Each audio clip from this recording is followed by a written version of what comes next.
What happens when modern technology reveals the horrors hidden in plain sight? In 1852, a family portrait captured more than just faces. It preserved evidence of humanity's darkest chapter. This is the complete story of Grace, a young woman whose chains were hidden in shadows, but whose courage echoes across centuries. Don't forget to subscribe to uncover more shocking historical revelations that will change how you see the past. The autumn rain drummed against the tall windows of the Victorian Heritage Foundation's Restoration Laboratory in London. Dr. Sarah Mitchell had developed an almost mystical connection to the images that passed through her hands after 15 years of restoring historical photographs. Each daguerreotype carried stories that transcended their physical deterioration. Today's subject was particularly intriguing. A formal family portrait from 1852 that had arrived as part of the Edmund Hartwell estate donation. The elderly collector's solicitor, Mr. Geoffrey Pemberton, had been quite specific about this particular image. Mr. Hartwell was obsessed with this photograph, Pemberton had explained. He spent decades researching its provenance, though he never shared his findings. He left specific instructions that it should be professionally restored and studied. Sarah adjusted her specialized equipment, the soft hum of the digital scanner filling the quiet laboratory. Her assistant, James Crawford, a brilliant young historian from Cambridge, was preparing the chemical analysis tools. The daguerreotype showed what appeared to be a prosperous family. A distinguished gentleman in his 40s with a perfectly waxed moustache, his wife adorned in an elaborate silk dress, and their 2 children, a boy of perhaps 12 and a girl of 8. But it was the figure in the background that made Sarah pause, partially obscured by shadows. A young woman stood near what appeared to be a kitchen doorway. Unlike the family members, who were positioned with careful attention to hierarchy, she seemed almost hidden. "James, look at this," Sarah called. "There's something deliberate about this positioning. See how the family members are arranged? Every pose is calculated. But this young woman, she's been placed where she's barely visible." James leaned closer. "Could be a servant included for completeness. Some Victorian families did include their staff in formal portraits." Sarah wasn't convinced. The young woman's positioning seemed too carefully orchestrated to be casual. When servants were included, they were typically positioned to reinforce social hierarchy, clearly differentiated but still visible. This was different. This young woman had been placed in shadows, partially concealed, as if someone wanted her presence documented but not obvious. "Let's run the full spectrum analysis," Sarah decided. "I want to see what's beneath these surface stains and shadows." Busy. As the advanced imaging technology began its work, Sarah turned to the documentation. The Hartwell family had been prominent textile merchants in Manchester during the Industrial Revolution. Reginald Hartwell had built a fortune importing cotton and manufacturing fine fabrics. "Fascinating family history," James observed. "Says here that Reginald Hartwell owned 3 ships that made regular runs between Liverpool, West Africa, and the Caribbean." Sarah nodded, but something bothered her. "Look at these dates. His shipping operations continued until 1833, but this photograph is from 1852. What was he shipping for nearly 20 years after the slave trade was abolished?" The enhanced imaging process took several hours. What they found painted a picture of a family that had risen from modest beginnings to extraordinary wealth in just 2 generations. "Dr. Mitchell," James's voice carried an odd note. "You need to see this." Sarah looked up to find James staring at the computer screen. The advanced imaging had stripped away decades of damage, revealing details with startling clarity. The young woman was revealed to be someone barely out of her teens, perhaps 19 or 20. Her dark skin suggested African heritage, and her clothing was clearly that of a servant. Her expression carried a weight that seemed far beyond her years, but it was what the enhanced imaging revealed around her wrists that made Sarah's breath catch. "Those aren't shadows," James whispered. "Those are chains." The metal links were now unmistakable, heavy iron shackles connecting the young woman's wrists. But more disturbing was how carefully they had been positioned, mostly hidden behind the folds of her dress and shadows. "This changes everything," Sarah said quietly. "This isn't just a family portrait. It's evidence of a crime."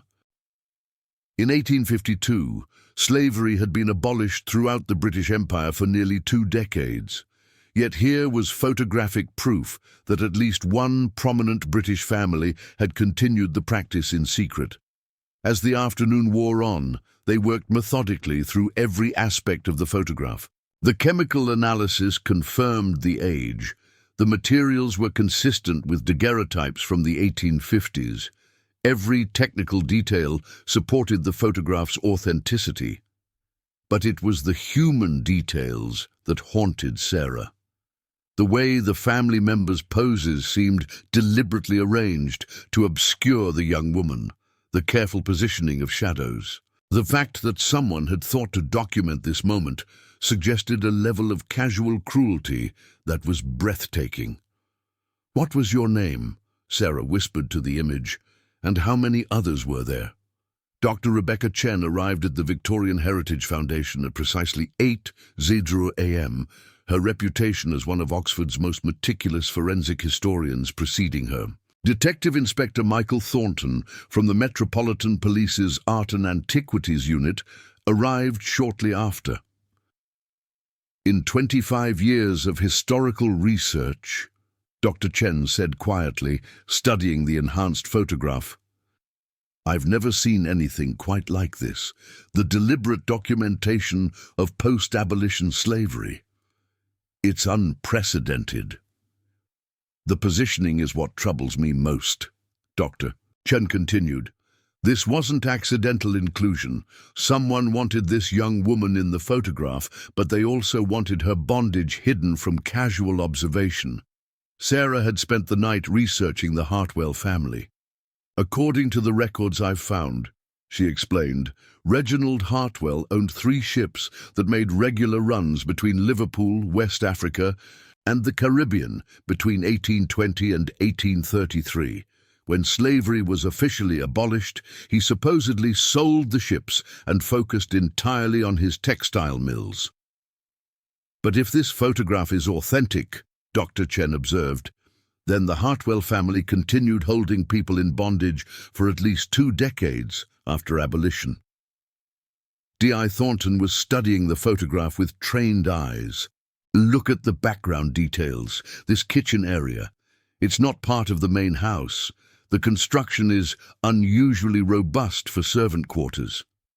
James suddenly looked up from his computer. "I've found something significant. The Manchester City Archives have records of the Hartwell family commissioning multiple photography sessions in 1852. "Multiple sessions?" Sarah asked. "How many?" "At least 6 different sessions over the course of that year, all at Millbrook Manor. The studio records show they were paid exceptionally well, almost 3 times the normal rate." Dr. Chen frowned. "Why would a family need 6 different photography sessions in 1 year, and why pay such a premium?" The answer came to Sarah with chilling clarity. Documentation. They were creating a systematic record. D.I. Thornton was already reaching for his phone. If there were multiple photography sessions, there might be other photographs, and if there are other photographs, there might be other victims. The team spent the morning coordinating with archives across England. Within hours, they had identified at least 12 other photographs from the same studio that featured the Hartwell family or their associates. But it was Dr. Chen who made the most disturbing discovery. While researching property records for Millbrook Manor, she found architectural plans from 1851. "Look at this section." Dr. Chen pointed to a series of small rooms behind the kitchen area. "These rooms are marked as staff quarters, but look at the specifications. Reinforced doors, barred windows, and anchor points built into the walls." "Anchor points?" James asked.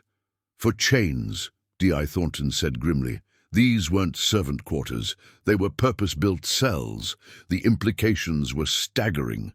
The Hartwell family hadn't just continued holding a few people in slavery. They had constructed specialized facilities for imprisonment. "We need to get to Manchester immediately," Sarah said.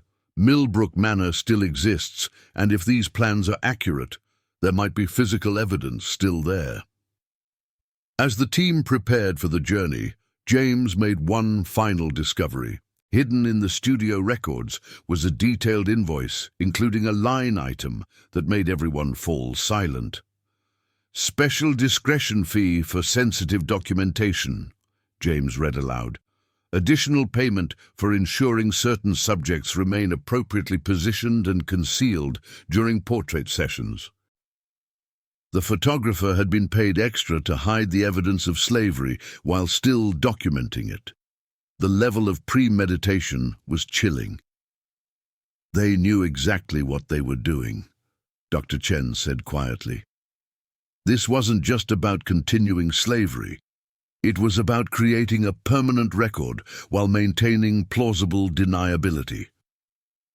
As they gathered their materials, Sarah took one last look at the enhanced photograph. The young woman's eyes seemed to carry a message across the centuries. "Find the others. Tell our stories. Make sure we're not forgotten." The drive to Manchester took them through England's industrial heritage, past former mill towns whose red brick chimneys stood like monuments to a bygone era. As they approached Millbrook Manor, now owned by the Greater Manchester Historical Preservation Trust, Sarah felt the weight of what they might discover. The manor was breathtaking, a sprawling Georgian estate set on over 50 acres. But it was the outbuildings behind the main house that drew their attention. They were met by Margaret Whitfield, the Trust's director, whose face had grown increasingly grave since Dr. Chen's phone call. "When Dr. Chen contacted us yesterday, I spent the evening reviewing everything we have about this property," Margaret explained. "We've always known there was something unusual about these structures." The building in question was constructed of the same stone as the main house, but the architectural details were subtly different. The windows were smaller and set higher. The doors were reinforced with iron bands. "Look at these door frames," D.I. Thornton observed. "These weren't added later, they're part of the original construction. And see these scratches in the stone? That's consistent with chains being dragged across the threshold repeatedly." Inside, the building was divided into small rooms, each barely large enough for a single bed. But it was what they found embedded in the walls that provided the most damning evidence. "Here," Dr. Chen called from the third room. "The anchor points from the architectural plans." Set into the stone walls were heavy iron rings, corroded with age, but still firmly embedded. The positioning was unmistakable. They were designed to secure chains or shackles. Margaret's voice was barely a whisper. "We always thought these were for hanging tools. How could we not have known?" "Because they were very good at hiding it," Dr. Chen replied gently. Sarah was examining the walls when she noticed marks that looked like writing. "James, bring the portable scanner," she called. "I think there might be inscriptions." A hint. The scanner revealed names and dates scratched into the stone by people who had been held in these rooms. The inscriptions were faint, carved with whatever tools the prisoners could find. "Mary, aged 19, taken 1851, Sarah read aloud. "Thomas, from home, 1852. Sarah, pray for us, 1850. Dr. Chen was documenting each inscription. These people were keeping records. They wanted their presence here to be remembered. But it was the inscription in the corner that brought tears to Sarah's eyes. "Grace, cook, aged 19. Pray for my soul, 1852. "Grace," Sarah whispered. The young woman in the photograph. Her name was Grace. Over the next several hours, they found evidence of at least 15 different people who had been held in the building. In the largest room, they found a more extensive inscription. "We are Grace from Sierra Leone, Mary from Gold Coast, Thomas from Barbados, Sarah from Jamaica, Samuel from Nigeria, Ruth from Gambia, Joseph from Senegal, Rebecca from Ghana. We were free, we were taken, we remember our homes. If God wills, someone will remember us." 1852. "They created a memorial," Dr. Chen said, her voice thick with emotion. As the day progressed, they made another crucial discovery. Hidden beneath debris in a storage room, James found a metal box concealed behind loose stones. "Dr. Mitchell!" he called excitedly. "You need to see this!" The box contained documents wrapped in oiled cloth that had somehow survived the decades. "Shipping manifests," Dr. Chen breathed. "These are records of people being transported to Millbrook Manor." Sarah was studying another document when she gasped. "This is correspondence from Reginald Hartwell to someone named Captain Morrison. Listen, the 6 individuals you delivered last month have proven most satisfactory. The young woman, Grace, shows particular aptitude for kitchen work and has been included in our family documentation as requested." The casual tone was chilling. These were business correspondents discussing human beings as property, written decades after slavery had been abolished. "There's more," D.I. Thornton said. "This appears to be a network. Names of other families, other properties, shipping schedules." The Hartwells weren't operating alone. As evening approached, they had documented enough evidence to prove that the Hartwell family had operated an extensive illegal slavery operation for at least 2 decades after abolition. But more disturbing was the evidence of a larger network. "We need to find out what happened to her," Sarah said, "to Grace and to all the others. They deserve to have their stories told." Margaret nodded solemnly. "The Trust will cooperate fully with any further investigation. The public needs to know the truth about what happened here." The photograph that had seemed like a routine restoration project had revealed one of the most significant historical crimes in British history.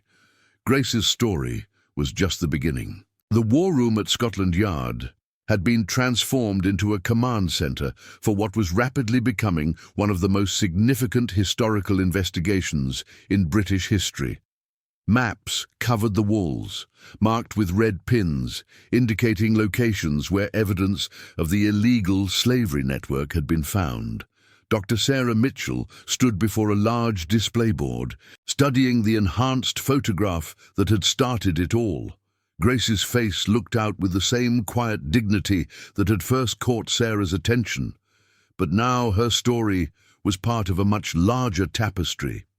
"The network was more extensive than we initially imagined," announced Detective Chief Inspector Patricia Hawthorne. "We now have evidence of operations in Manchester, Liverpool, Birmingham, Bristol and London. At least 12 prominent families were involved. Dr. Chen had spent the past week coordinating with international colleagues. We've found corresponding evidence in France, Belgium and the Netherlands," she reported. "This wasn't just a British phenomenon, it was an international criminal enterprise." James had become the investigation's specialist in Victorian photography. "We've now identified 43 photographs from various studios that show similar evidence of concealed bondage," he explained. The techniques were remarkably consistent. The breakthrough had come from Mrs. Eleanor Pemberton, the elderly widow of the solicitor who had handled Edmund Hartwell's estate. "Geoffrey was troubled by what he found in Mr. Hartwell's papers," she explained. "He discovered that Edmund had spent decades researching his family's history, and what he found horrified him. The papers revealed that Edmund Hartwell had traced his family's criminal activities across multiple generations. His great-great-grandfather had not only continued slavery after abolition, but had helped establish a network that allowed wealthy families to maintain their human property while appearing to comply with the law. The system was ingenious in its cruelty. Dr. Chen explained. Officially, these people were listed as indentured servants in legal documents, but in reality, they were held in conditions identical to slavery. The investigation had also revealed the role of corrupt officials. Port authorities had been paid to falsify immigration records, local magistrates had ignored reports, and even some members of parliament had received payments. But it was the personal stories that had the greatest impact. Mrs. Dorothy Johnson Williams, a retired teacher from Liverpool, had been contacted after researchers found records suggesting her great-great-grandmother might have been Grace. My family always knew that our ancestor Grace had endured terrible hardships, Mrs. Johnson Williams explained. She used to tell her children that someday someone would find the truth and tell the world what really happened. Bui. The family stories provided crucial context. According to family tradition, Grace had been born free in Sierra Leone, kidnapped at 18, and held by the Hartwell family for nearly 4 years. Grace used to tell her children about the photograph, Mrs. Johnson Williams continued. She said the master made her stand there while they took the picture, and she knew that someday someone would see those chains and understand. The investigation had also uncovered evidence of resistance. Hidden in walls of various properties, researchers found messages and plans showing the enslaved people had maintained communication networks. One particularly moving discovery was a letter found in Birmingham, written by a man named Samuel. To whoever finds this, we are not animals to be owned. We have names, families, dreams. I am Samuel, son of Chief Kwame of the Ashanti people. I was a free man with a wife and children. The psychological impact was profound, not just for the investigation team, but for British society. The comfortable narrative of Britain as the leader in abolishing slavery was being challenged by evidence of systematic criminal activity. This investigation is forcing us to confront uncomfortable truths, Dr. Chen observed. We can no longer maintain the fiction that slavery ended cleanly with the Abolition Act. The legal implications were complex but significant. While the crimes were too old for prosecution, several families came forward to acknowledge their family history and pledge support for reparations research. The investigation had also led to the discovery of mass graves on several properties.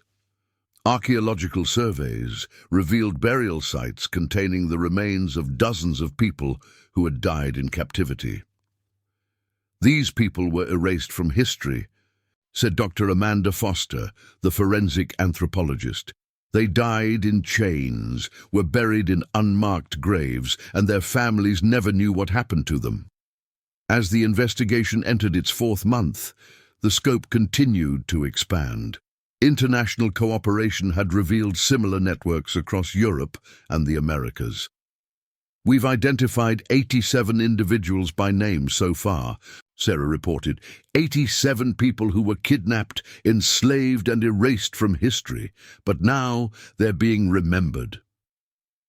The photograph remained at the center of the investigation, but it was no longer just evidence of a crime. It had become a symbol of the power of truth to survive even the most determined attempts to hide it. Grace's face, looking out with quiet dignity, had become the face of all those who had suffered in silence. Her chains, carefully hidden but not completely concealed, had become the evidence that finally brought justice across the centuries. 6 months after the discovery of Grace's photograph, the investigation had evolved into an international effort involving law enforcement agencies, historians, and human rights organizations across 3 continents. The conference room at Interpol's headquarters in Lyon buzzed with activity as representatives from 12 countries shared their findings about the Shadow Network. Dr. Sarah Mitchell found herself at the center of this unprecedented collaboration. The walls were lined with enhanced photographs from various countries, each revealing evidence of post-abolition slavery hidden in plain sight for over 170 years. The pattern is remarkably consistent across all locations, reported Dr. Marie Dubois from the Sorbonne. We've found evidence of the network operating in Bordeaux, Marseille, and Paris, using the same techniques: false documentation, corrupt officials, and purpose-built facilities. Inspector Klaus Weber from the German Federal Criminal Police had uncovered evidence in Hamburg and Bremen. The network wasn't just continuing existing slavery, they were actively kidnapping free people from Africa and the Caribbean. We found shipping records showing regular cargo deliveries to private estates. The scope was staggering. Conservative estimates suggested that over 2,000 people had been held in illegal slavery across the network between 1833 and 1865, with operations continuing in some locations until the 1870s. James Crawford had made a discovery that revolutionized their understanding.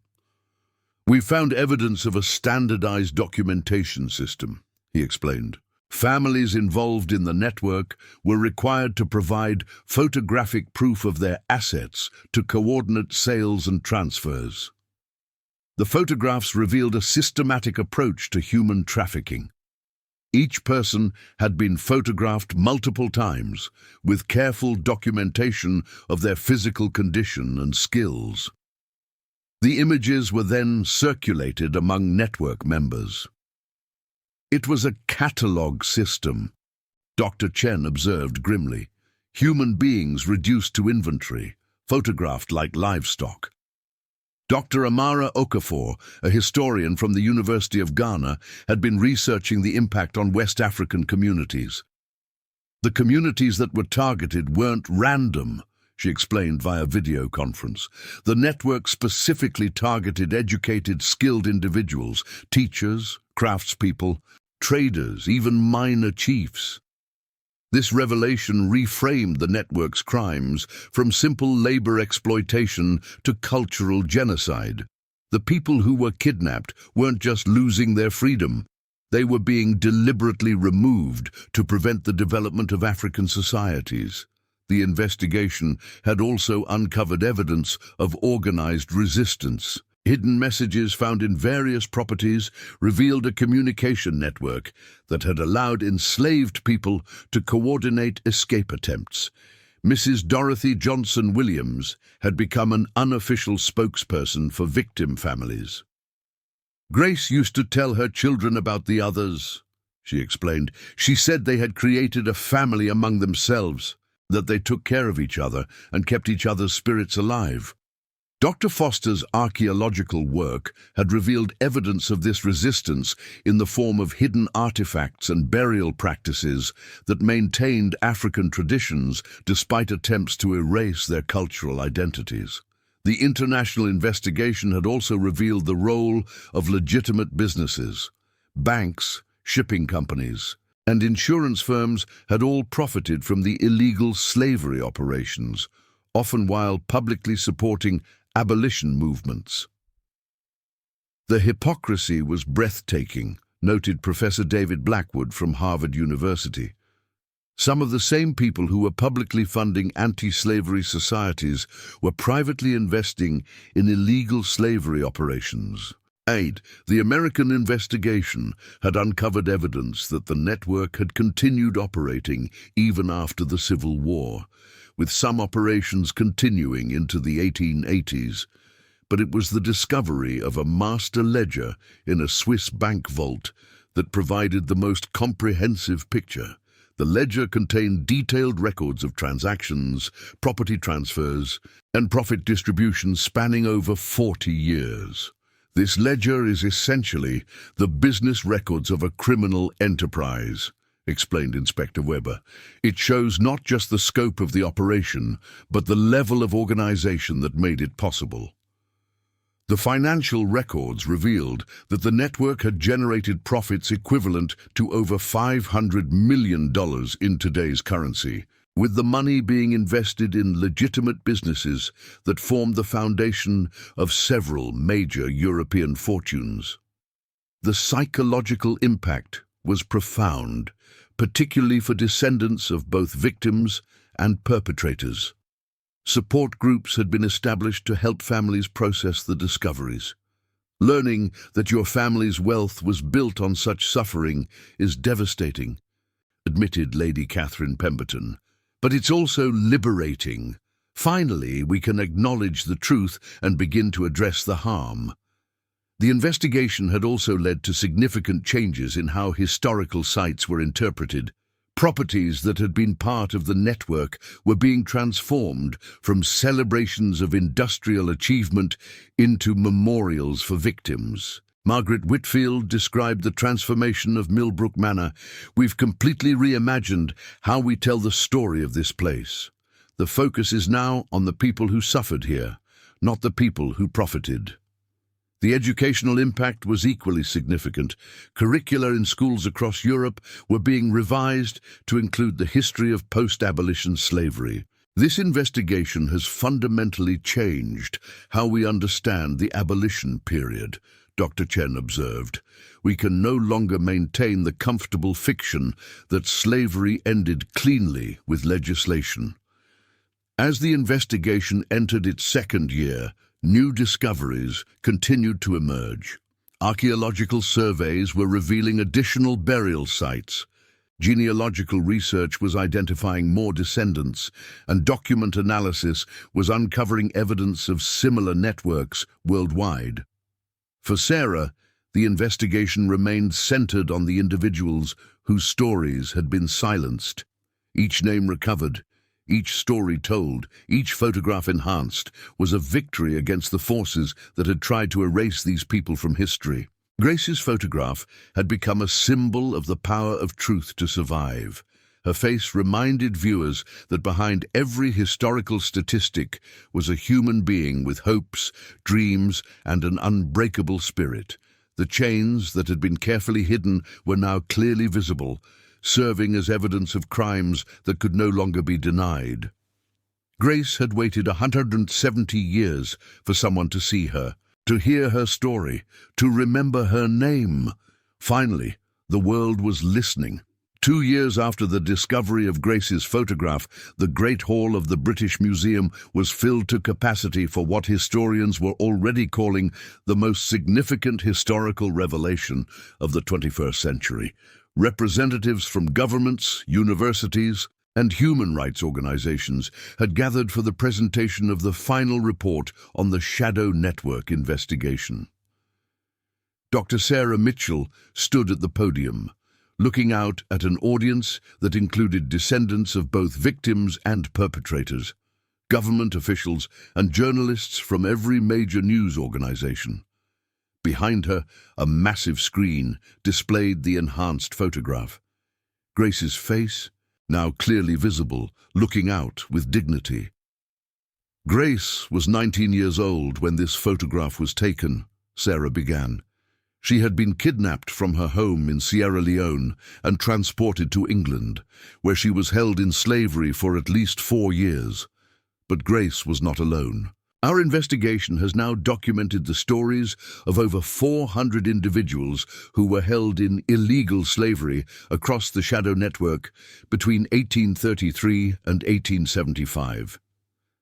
Dr. Chen, now leading the International Commission on Post-Abolition Slavery, presented the global findings. What we've discovered challenges our fundamental understanding of the abolition period, she explained. The Shadow Network wasn't just a continuation of existing slavery, it was an evolution, a criminal enterprise that exploited the legal and social chaos of the post-abolition period. The investigation had revealed that the network had operated across 4 continents, with documented operations in Europe, North America, South America, and Africa.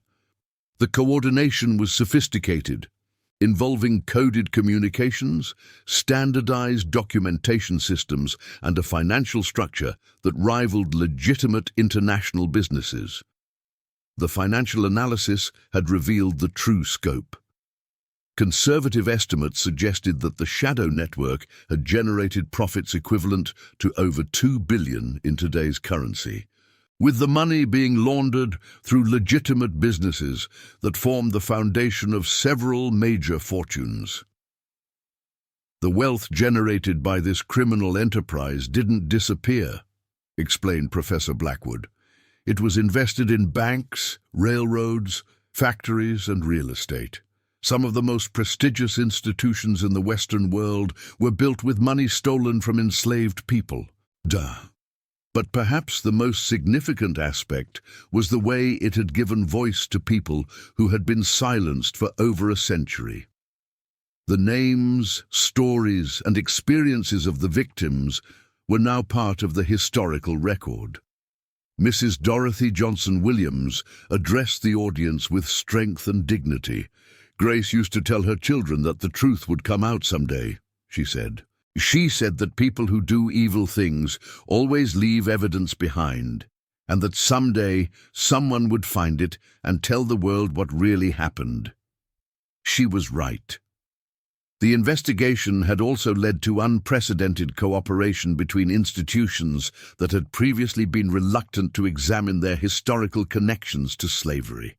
Museums, universities, and corporations had opened their archives and provided funding for research. This investigation has forced us to confront uncomfortable truths about our past, acknowledged Lord Pemberton. But it has also shown us the importance of truth and reconciliation. We cannot change what our ancestors did, but we can acknowledge it, learn from it, and work to address its lasting impact.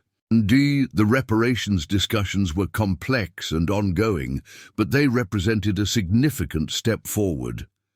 Several governments had established commissions to study the impact of post-abolition slavery, and some had begun implementing programs to address the economic and social disparities.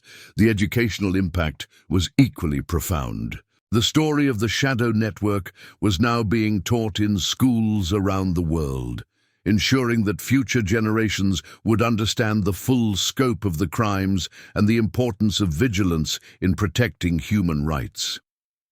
This investigation has shown us that slavery didn't end with legislation, observed Dr. Okafor. It evolved, adapted, and continued in new forms. Understanding this history is crucial for recognizing and combating modern forms of human trafficking. The technological innovations were also being applied to other historical mysteries. The photographic enhancement techniques were being used to analyze thousands of other historical images, revealing hidden details that were providing new insights into the past. The investigation had also led to significant changes in how historical crimes were investigated. While the Shadow Network crimes were too old for criminal prosecution, the techniques developed were being used to address modern human trafficking cases. The archaeological work continued to yield new discoveries. Mass graves had been found at 17 different sites, containing the remains of people who had died in captivity. Each burial site was being treated as a memorial. "These people died in chains, but they will be remembered in freedom," said Dr. Foster. "Every burial site we've found is being transformed into a memorial, ensuring that these individuals are finally honored and remembered." The psychological impact on the descendants of victims had been profound, but ultimately healing. Support groups had been established to help families process the discovery of their ancestors' experiences. Learning about Grace's experiences was painful, but it was also empowering, Mrs. Johnson Williams explained.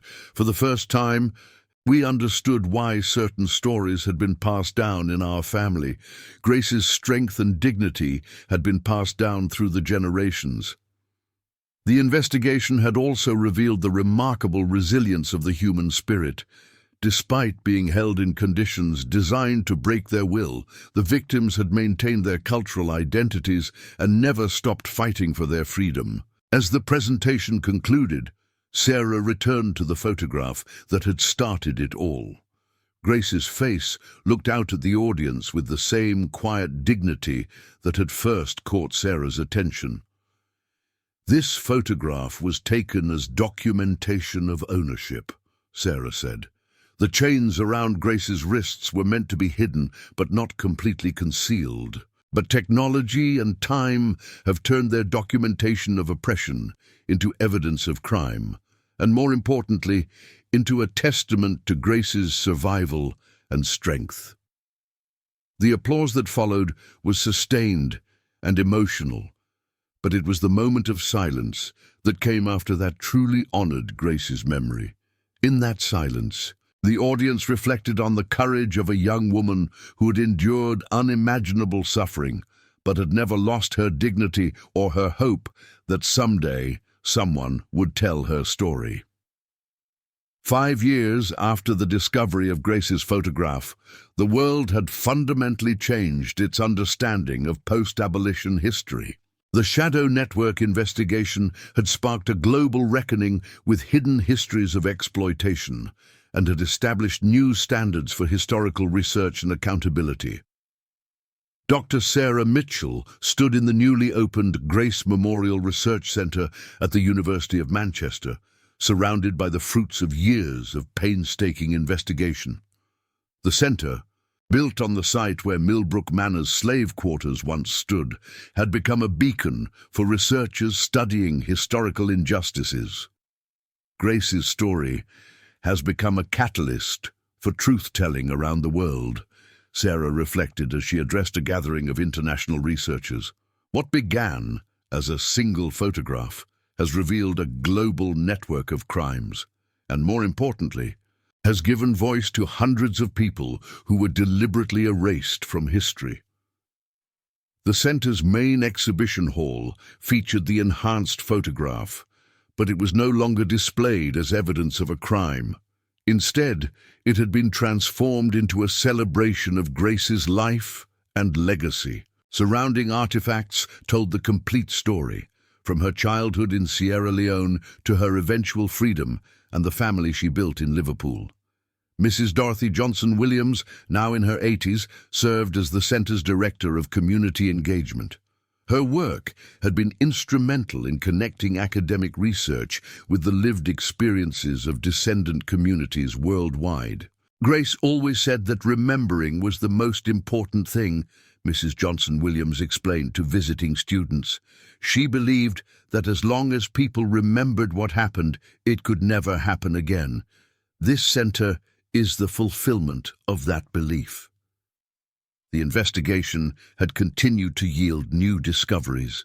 Advanced DNA analysis had allowed researchers to identify the remains of dozens of victims found in mass graves, and many had been returned to their countries of origin for proper burial according to their cultural traditions.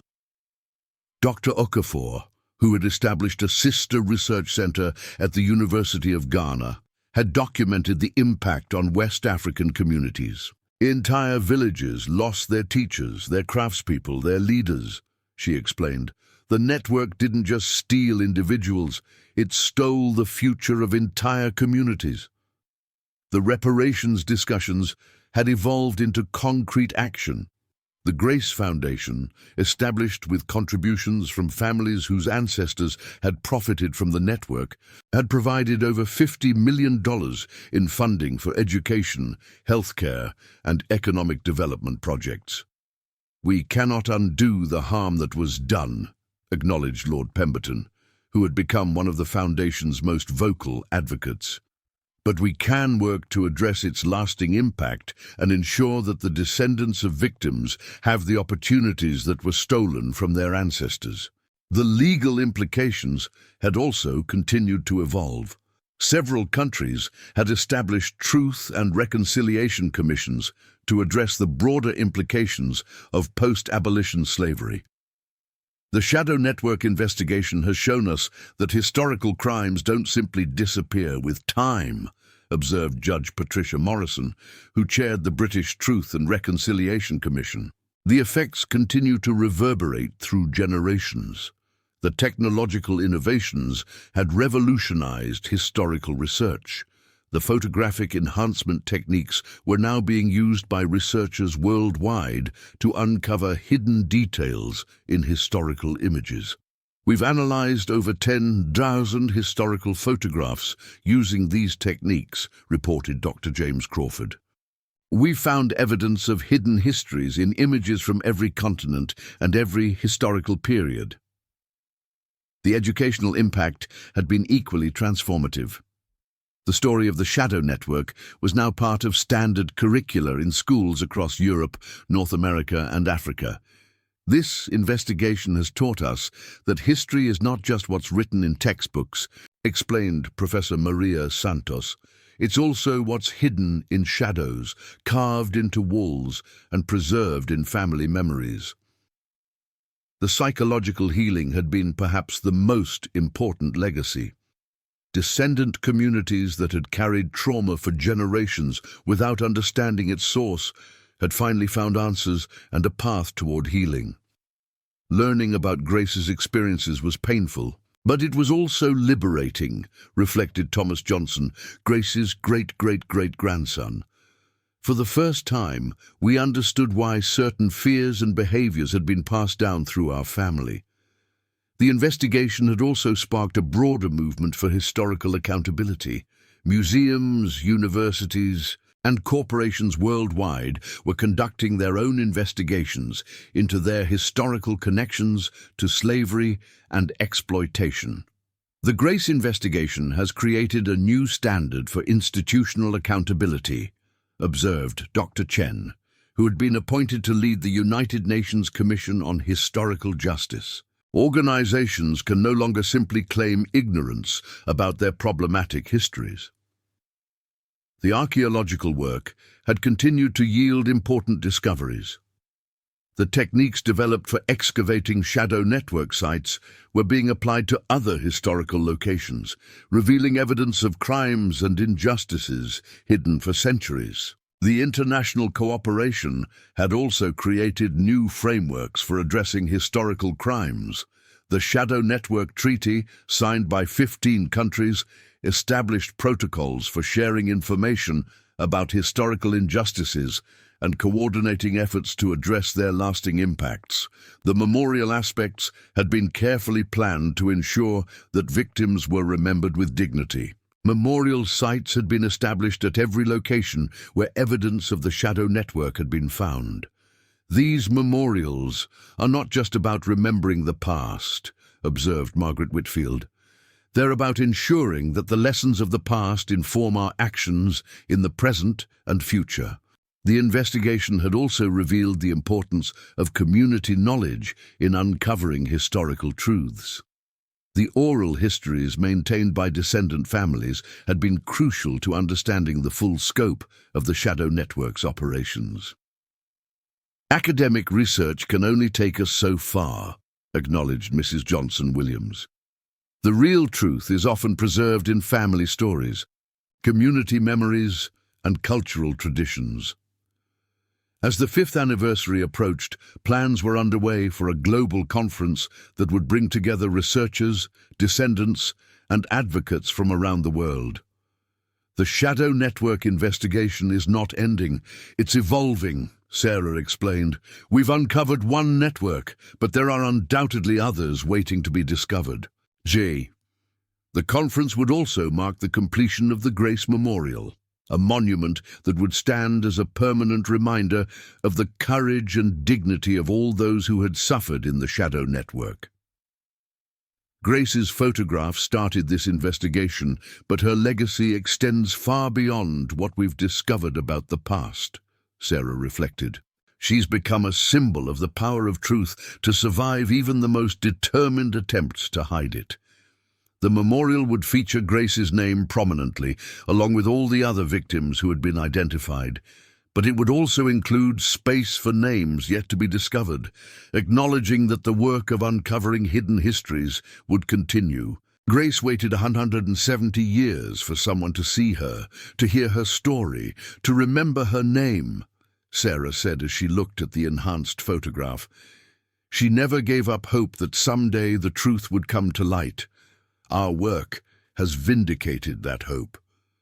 10 years had passed since Dr. Sarah Mitchell first noticed the shadowy figure in the 1852 daguerreotype, and the world continued to grapple with the revelations. The Grace Memorial Research Center had become a pilgrimage site for those seeking to understand the hidden histories of exploitation and resistance.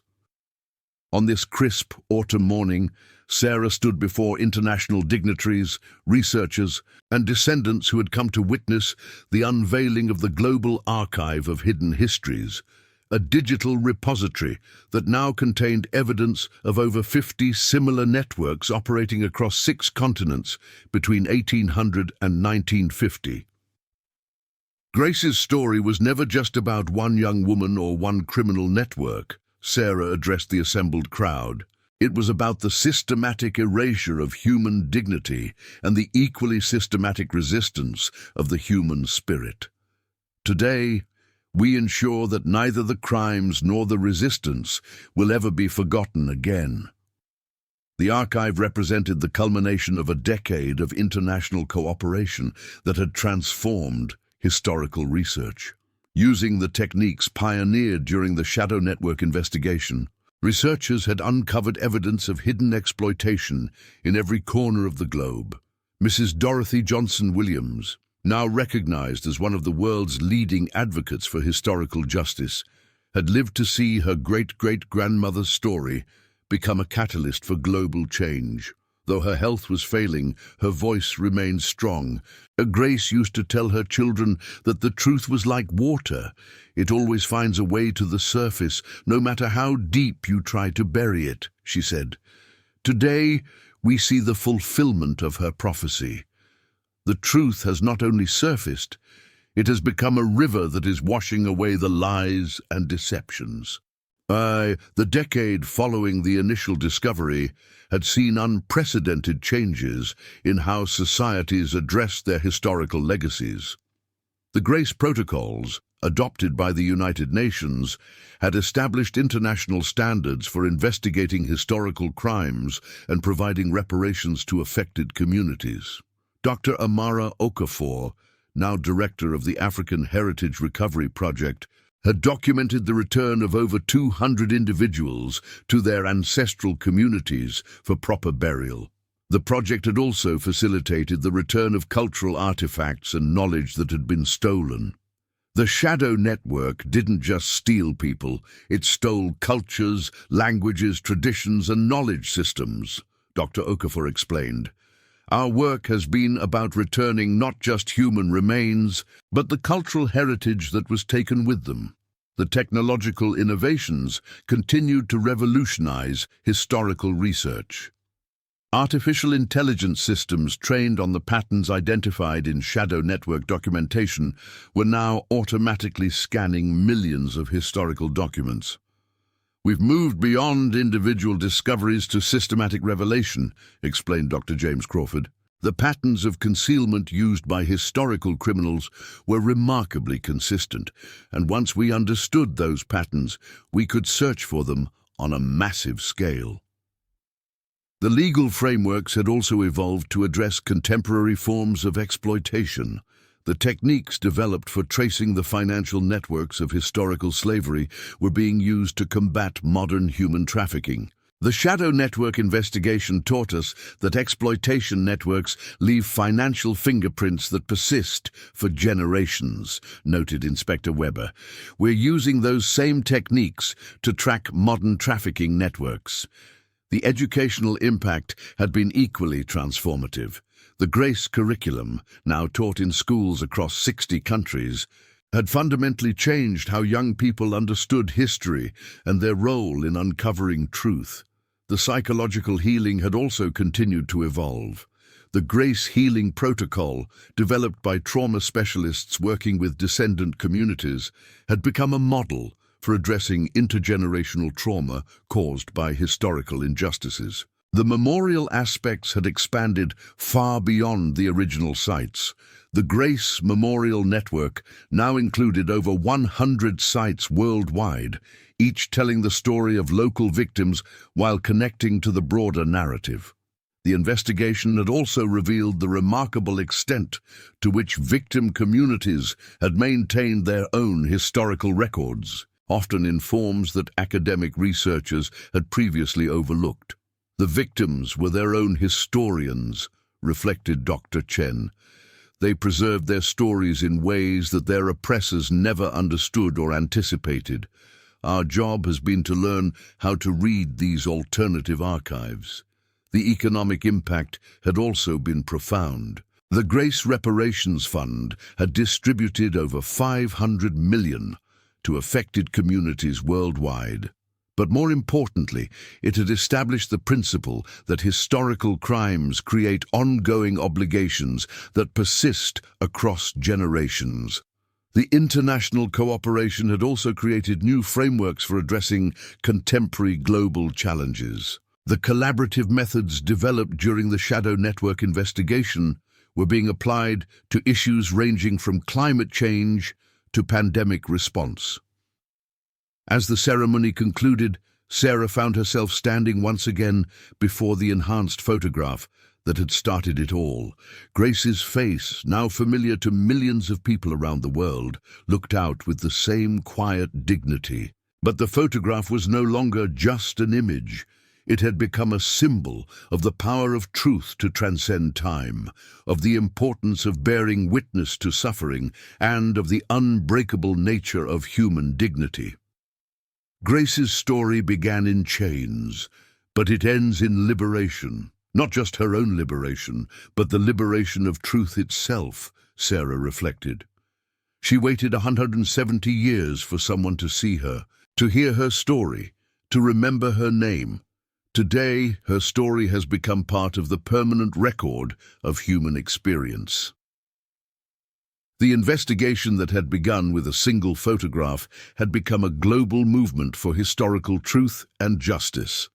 Grace's legacy lived on, not just in the archives and memorials that bore her name, but in the countless other hidden histories being uncovered. As visitors filed past the memorial wall containing the names of over 2,000 victims identified through the global investigation, each name represented not just a life stolen, but a story recovered, a voice restored, and a dignity reclaimed. The chains that had once bound Grace were gone, but her story remained, an eternal echo of courage that would continue to inspire future generations to seek truth, demand justice, and never allow the powerful to hide their crimes in shadows. Grace had achieved something that her captors never could have imagined: immortality, not through wealth or power, but through the truth of her experience and the courage of her spirit. Her story had become a beacon of hope for all those whose voices had been silenced. The investigation was complete, but Grace's legacy was just beginning. Her story would continue to inspire researchers, activists, and ordinary people around the world to look beyond official narratives, to listen for silenced voices, and to never stop fighting for justice, no matter how long it takes. 20 years after Dr. Sarah Mitchell first enhanced a faded daguerreotype in her London laboratory, Grace's story had become woven into the fabric of human consciousness. The young woman who had been photographed in chains in 1852 had become a symbol of resistance, dignity, and the ultimate triumph of truth over oppression. The Grace Memorial Research Center had evolved into a global network of institutions dedicated to uncovering hidden histories and ensuring that the voices of the silenced were never forgotten again. Students from around the world came to study the methods that had revealed the Shadow Network. Mrs. Dorothy Johnson Williams had passed away peacefully at 92, surrounded by family members who carried forward her commitment to preserving Grace's memory. Her final words were, "Grace always said the truth would come out. She was right." The photograph that had started it all remained on display in the center's main hall, but it was no longer just an artifact. It had become a sacred object, a reminder that every historical document might contain the key to unlocking hidden truths. Grace's chains, once hidden in shadows, now served as a symbol of liberation, proof that no oppression could ultimately succeed in silencing the human spirit. Her story had become an unbroken chain of memory, connecting past to present to future. In schools around the world, Children learned about Grace not as a victim, but as a hero, a young woman who had endured unimaginable suffering but had never lost her dignity or her hope that someday someone would tell her story. The investigation had revealed over 200 similar networks operating across the globe, leading to the identification of more than 10,000 victims and the recovery of countless hidden histories. Each discovery had honored Grace's memory by ensuring that other silenced voices were finally heard. But perhaps Grace's greatest legacy was the understanding that truth, like water, always finds a way to the surface. No matter how deep it is buried, no matter how many years pass, no matter how powerful those who try to hide it might be, truth endures. Grace had waited 170 years for someone to see her, to recognize her humanity, to tell her story. In the end, her patience had been rewarded not just with recognition, but with transformation. Her story had changed the world's understanding of history itself. The chains that had bound Grace were gone, but the chain of memory that connected her to future generations was unbreakable. Her story would continue to inspire, to educate, and to remind humanity that no one is ever truly forgotten as long as someone is willing to look for the truth. Grace's story had begun in chains, but it ended in liberation, not just her own, but the liberation of truth itself. Her legacy lived on in every hidden history that was uncovered, every silenced voice that was restored. Every act of courage that chose truth over comfort. The young woman who had been photographed in shadows had become a light that would shine forever, illuminating the path toward a world where no one could be hidden, no one could be forgotten, and no one could be silenced. Subscribe to honor Grace's memory and ensure these crucial stories continue to reach the world. Share this story to keep the chain of memory unbroken and to remind us all that truth, no matter how long buried, will always find its way to the light. This story reminds us that behind every historical photograph, every faded document, every family legend, there might be a truth waiting to be discovered. Grace's courage in the face of unimaginable suffering, and her faith that someday someone would tell her story, challenges us all to be the ones who look for hidden truths, who listen for silenced voices, and who never stop fighting for justice, no matter how long it takes.